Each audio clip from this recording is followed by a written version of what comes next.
All right, we're good. Okie dokie. So did you guys be able to go over the discussion for this week Yeah. in chapter 5. 5? Mm-hmm. So it says, please discuss with your group members situations in which you have employed the various sources of power and influence referenced by Hackman and Johnson in the chapters this week. Work to tie those experiences to your role as a leader or as a follower. Finally, discuss ways in which cultural difference may influence the way we interact with leaders and employ power. So that's like totally a mouthful. And so I think we should like break it down. Did anybody have any like specific sources of power that they could relate to? Or I know with like my son, I use reward power a lot because, you know, they're little, and in order to get him to kind of do what I need him to do, I'm like, well, you can earn something great. And so that's pretty helpful. I use that one daily, probably. For sure. That was me too. Like I could more relate it to parenting and the super leadership, the self leadership, like preparing him for success outside of, you know, our rules and things like that. I went to his field trip a couple weeks ago, and I was like, I don't like other people's children. They're so bad. Yeah, you give teachers a lot of credit, which I mean, and that's probably why they have to use, I think like when I was reading the book, it kind of went over how teachers use more of that like legitimate power because of their role. And they have so many, you know, little followers that are beneath them that they're responsible for. So it's a difficult job. Totally. I had someone comment on my discussion last week. Because I talked about abusing power, and the professor was like interested in what I had to say this week. But someone, I like in my discussion put that how democratic leadership was the best leadership. How we all kind of like agreed on that, and they like challenged me and said that it's not always the best, because what about in like a kindergarten classroom? Like they have to use more of like an authoritative leadership than a democratic, because they're such little kids and they don't understand. I think that kind of goes off with legitimate power. And teaching a class, I think they kind of go like hand in hand. Yeah, it does. Totally. And regardless of like the age, I think with the Democratic, I think that it's just how you, in other words, how you prepare them or instruct them to do certain tasks without having to be firm or give them a consequence. It's just like Right. my 4-year-old. I don't a lot to do with I that. talk. Yeah, and so I agree with you. That could become into like a real heated discussion. Like, well, no, you have to use consequences, and that's not true. And then we're going back to like the reward. I select that one as well because at my place of employment, we work off teams. We have so many quotas that we have to meet each week, and my team was struggling, and so they implemented a strategy to kind of help increase numbers. And I kind of spoke up and just said, hey, you know, we lack encouragement. We lack incentives. They said, well, what type of incentive? So I just basically said that it could be like the smallest piece of incentive, whether it's a balloon, a cookie, or a piece of candy, just to say, hey, good job, guys, keep going. So I kind of related that to employment rather than children, you know, as far as leadership. And so my coach has been doing like incentives and rewards to increase our numbers, and it's working. So. Oh, that's awesome. That is awesome. That's a really good example. I know. I think, you know, it doesn't always, I think it's so situational when it comes to what type of power to use, and you have to kind of feel it out. And obviously that's what our chapter is kind of teaching us and guiding us through, is that, you know, power, depending on it, you know, needs to be, it needs to be used in a certain way for certain situations. And it can be abused, and that's when it gets not good. And then people start having these awful feelings and relate power to a bad thing. Mhm. No, Definitely. yeah, that was one. Oh no, did she cut out? Yeah, She's yeah, I think Be a so. leader or just be in charge. And that bothers me so much about managers, especially whenever like I feel like I could be learning so much more, but they just take their power and just decide to like abuse it and boss people around rather than like using their expert power to teach their followers. Absolutely. which I think is where, like, in the chapter it talks about leadership and power not really I mean, yes, it includes it, but they're not interchangeable, and it's not like Right. That's what not always effective. leader always comes with power, but power doesn't always come with leadership. Yeah. That Exactly. bothers me more than anything. And I find that, like, in parenting, when I kind of take a step back and think about not being more of a dictatorship, but involving him in the process, like, I get way better results. So, Absolutely. Definitely. yeah. It's not always easy, you know, because sometimes you just are in the moment and you're trying to juggle so much. And so sometimes you just go to that dictatorship instantly, just like, hey, you have to do this. And not You're even right. just with kids, with friends or anybody, you know, sometimes if you're juggling a lot and you're even like in a relationship, your boyfriend or girlfriend, and you just kind of snap because you're not really fully thinking because you're, you know, doing so much. Totally. I think that comes with being good at communicating as well. Like honestly, being in these classes in those moments has like allowed me to step back and be like, wow, I'm doing this, I'm being biased instead of like thinking things through and like critically thinking and doing that. No, absolutely. I think my boyfriend, like when he'll do stuff, I'm like, no, you're acting this way and you can't do that. So I'm using what I'm learning in my classes against him. I'm sure he loves that.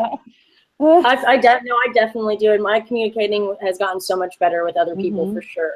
Mm-hmm. It has. Because, like, with this class, things that you think is okay, and when you read about it and see other people's opinion, like in the discussion board, and read, you know, some of their posts, you're like, man, I'm like that person that people think that is bad, you know, or not necessarily bad. They look at you negatively, and so I have used, as far as this class and the material, for me to use in my place of employment because I want to be a future leader, you know, there. And although I'm an intern, but it's still, this has helped me develop skills and qualifications that it helps me see things different on how to improve negative situations with just communicating differently without having to be so aggressive or just say, hey, do this or do that, you know. So I find it very helpful, and I have changed a lot of things about myself, you know, in becoming a better communicator and leader.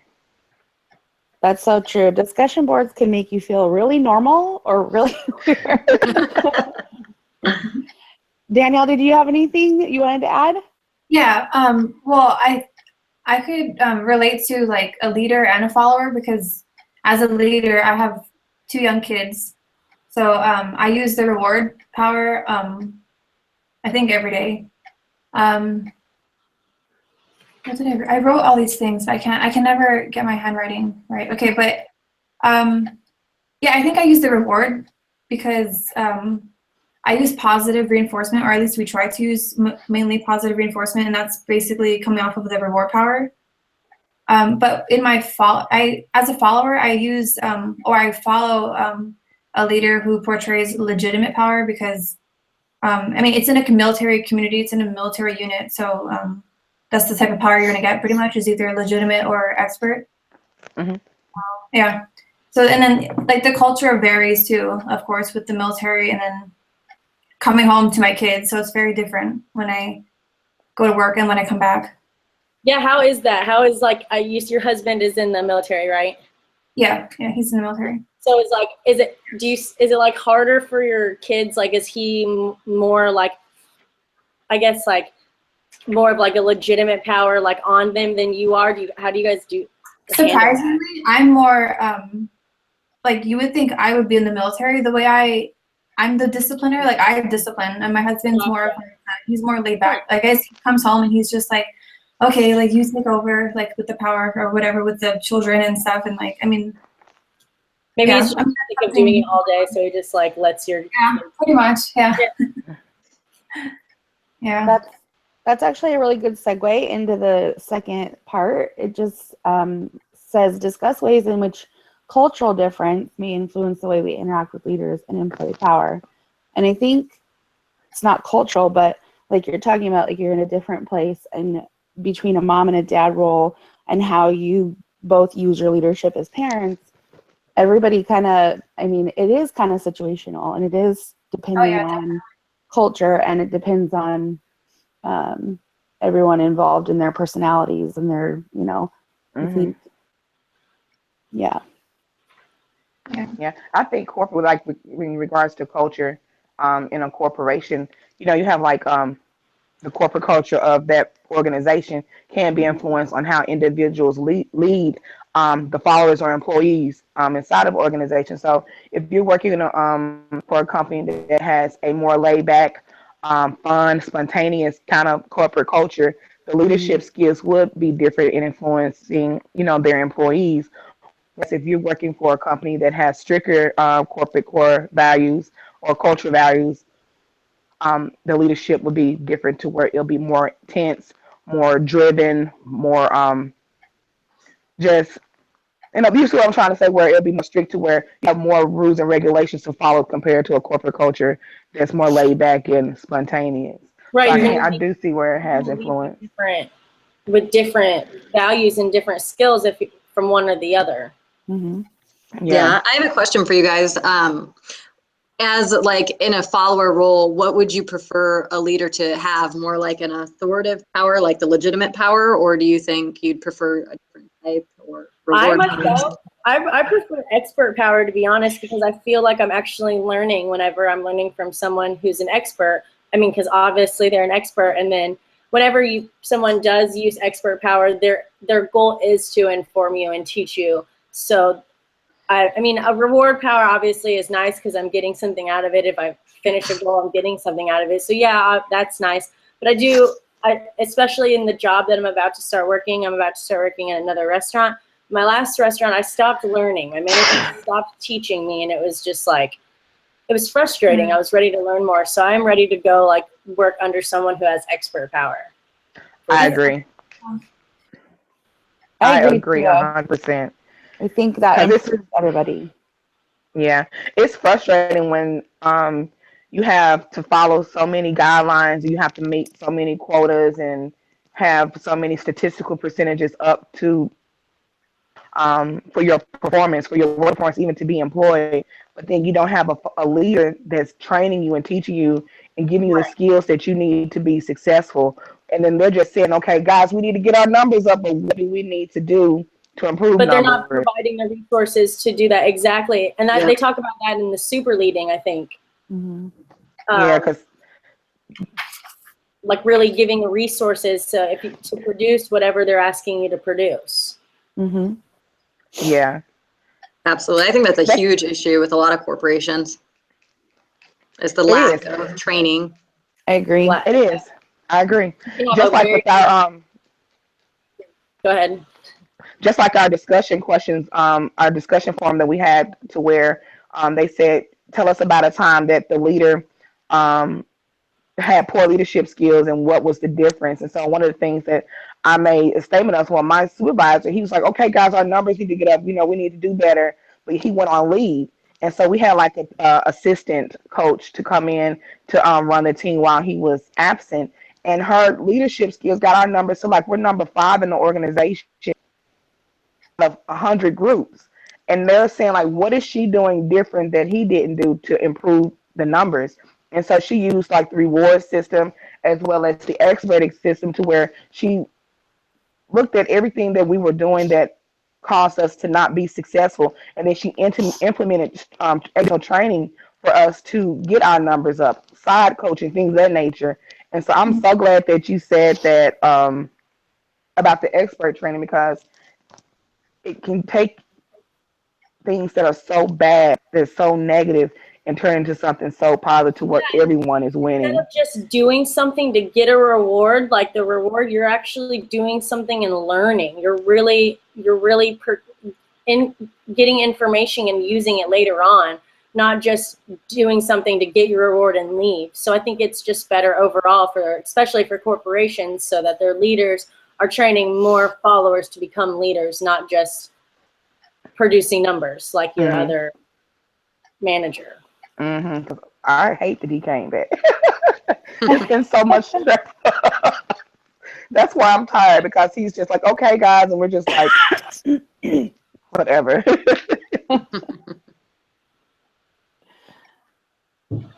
Well, as far as the cultural thing, like the other thing I thought of was the virtual team aspect, because you're not always going to be in the same, maybe even country, you know. So I would think that different types of leadership would, you know, be it would be necessary to have kind of an array of aspects that you can lead by, because some people may like to be, you know, more authoritative. Some people may like being told what to do without questioning. Some people may like to have a little bit more leeway. So I would think that well-rounded and no, yeah, right. I agree. I would think that people in other countries might be used to, you know, maybe their political system might form how they, you know, how they are. So I definitely think that could play a big role in it, especially this day and age with technology. You know, people are in Europe or Asia or whatever. Even like call centers, like whenever you call a customer Right. service call center, you're usually talking to someone that's out of the country. Mm-hmm. Yeah. So did anybody else have any comment on that? I think we did a really good job at touching all the bases for that. Yeah, definitely. I think it's funny how every week we kind of like all agree on which like approach that we like to take. Definitely. I think we all kind of have agreed, and yet we have our own experiences and opinions to add to it. It's pretty, it flows. It definitely flows. All right. So I think next week, it just says we need to decide next who week the we'll do facilitator Thursday is. again. Hopefully this computer charter doesn't break. That would be awful. So we're going to still keep it on Thursday at 10 o'clock, right? That works for me. And then And I just wanted to say I appreciate you for making sure the assignment and everything is getting turned in. You have done an outstanding job. Yeah, thank you so much. For sure. No problem. It's super easy to record this, and the Google Doc was perfect. Everyone like commenting on why we chose it, and then like it was. I barely had to like move anything around before I turned it in, and we did really good on that assignment. So that's awesome. I don't know if did you guys read the feedback? Oh yeah, Yeah. a lot of feedback. It's good. Okay, awesome. So that's So it looks like she Were even you gave all us able kind of to like an receive my example. submission? well, I didn't hear anything anybody just said. I'm sorry. I said, were you all able to receive my submission, you know, that I sent? Because you Okay. emailed me yours, right? Yeah. I everything was in there and everything. I mean, we got a 15 or a 10 out of 10 on it, so everything was good. Good. Has anybody started like finding their sources and stuff like that for? I haven't started looking yet. I'll probably start doing that today or tomorrow after I do my discussion. I still have you any of you done your? Oh wait, that's for my other class. Sorry, never mind. Got my classes mixed up for a second. All right. I used her advice about like you can't use the textbook, but you can use what's in the textbook. So I started there. So, Oh yeah, I having saw a that. page number in the back. yeah, like the like- references that the textbook uses, and then you go and delve deeper into those and stuff. That's where I started, but I haven't really gone further That's beyond good. that. I think I'll do that too. That sounds good. Okay. Yeah, and they have like the ASU library and stuff like that. Well, that's what I'm getting used as a scholarly database on the EBSCO host or whatever. Yeah. So we got some options. Is that due next week? Like our rough draft? Let's see.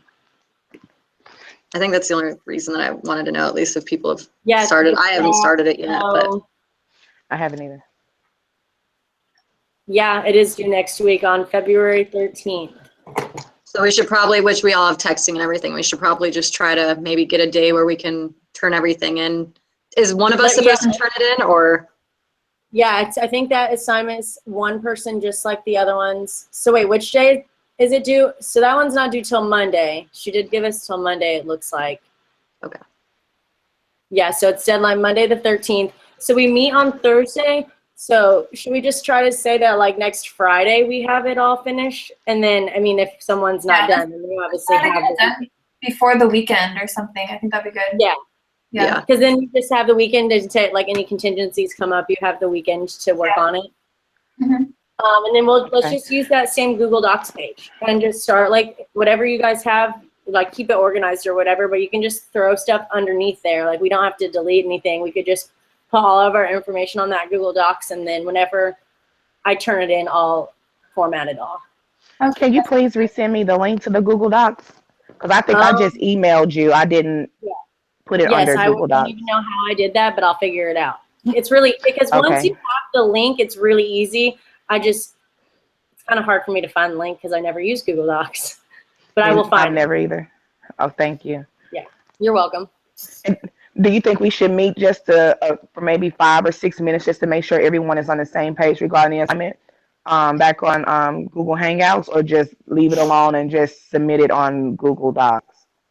Well, we'll talk, I think, In case before we anybody submit needed it, some help right? or anything. Next Thursday again before it's due on Monday, so we can just talk about anything anybody needs to talk about on that day. And then you can text me, or we can text each other and everything and all that. Okay.